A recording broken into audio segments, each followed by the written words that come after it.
coming on through as we get ready to head in. Immediately, yeah, if you're in control of this space with the Groot, you can start, you know, putting those walls up, finding isolations from some of these players.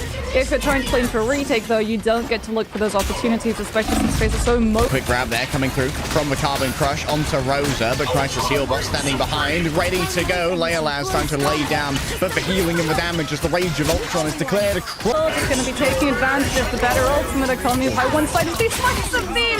The tail end of Dance with the Butterflies leads to the follow-up bioback of the Solar Resurgence, and Kai just holds on to the ultimate all the way back to respawn. Yeah, Kai not going to be able to get that one back. The Phoenix next up on the docket here for Binary, trying to chase down the hit scan. The Endsong Inferno declared as Phoenix takes to the skies, but can they find themselves someone to try and take on down? Seems unlikely, surrounded by the deal with the damage coming in through from the Ridge of Ultron and Dance with Butterflies on the side of FaZe's end, but it's bought them this space now to start to play around the verticality and natural cover of these trees. They can be broken, so Duck has to be careful that he doesn't overstay his welcome, as here comes the Captain America and the Cell. They wrapped all the way around the back to pull the Rage of Ultron without it being absorbed. And Omni Jr. so far away from that eternal bond of their own, might just have to mirror an Ultron ult, try and open up this fight. Crucially as well, Rubber has to keep an eye on roasting off the Freedom Charge. Not that they're going to need it. The Captain America, isolated and alone, even with the ultimate in hand, is going to fall immediately as Omni Jr. avoid the poke fight and just portal onto point. Leolaz under so much pressure here. And you can see that Oasis as well within the range here of the Rage of Ultron. Psylocke next up on the docket, and Leolaz starts to open it up for themselves. Kai noted in the back, the Endsong Inferno. Once again, a song sung by the Phoenix. Keyvine, Cal, they've all fallen down. Christopher will stand alone. Only some squishies now remain. And Omni Jr. of Thanos snapped out of existence.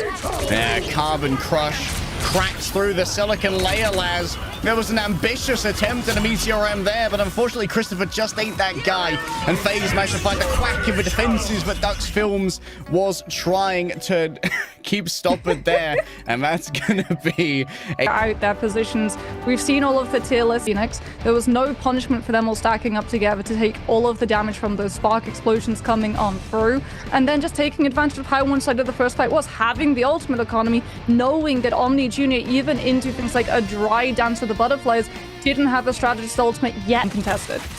Okay, so big cooldown to watch for here is definitely going to be the Arcane Order coming through from Cal. Those Thornlash walls are doing a real number to the backline of Omni Jr. They're making sure that anyone who takes damage is taking extra, even more so. An Ironwood wall separates Christopher from the remainder of their team, and they're more than happy to be separated from this corporeal plane by FaZe and their fire. Crisis manages to get in close with the flames and just cooks them. Damage. It's a full smorgasbord of ultimates thrown out here by Omni Jr., and yet I see no red in the frag feed. Sustainability, the name of the game for FaZe, and in with Omni Jr. putting all of their weapons, cashing in the entire armory. They can't find anything off the back of it. Cal falling on down. Resurrections being delivered here by Adam Warlock. Even extra damage coming through from the Terror Cape. Ducks trying to bring it on back. You can see FaZe. However, wait, hold on, Crisis Harry. does have a great disengagement option. FaZe are on Blade.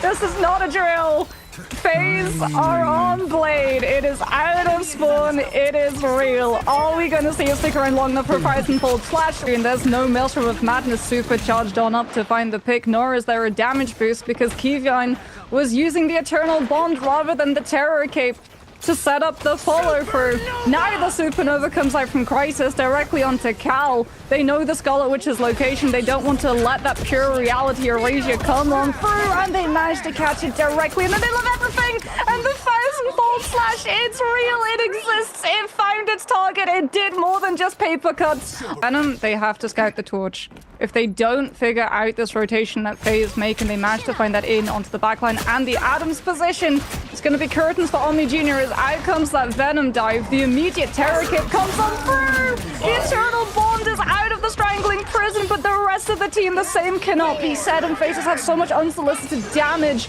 That's today. I think it's actually pretty smart.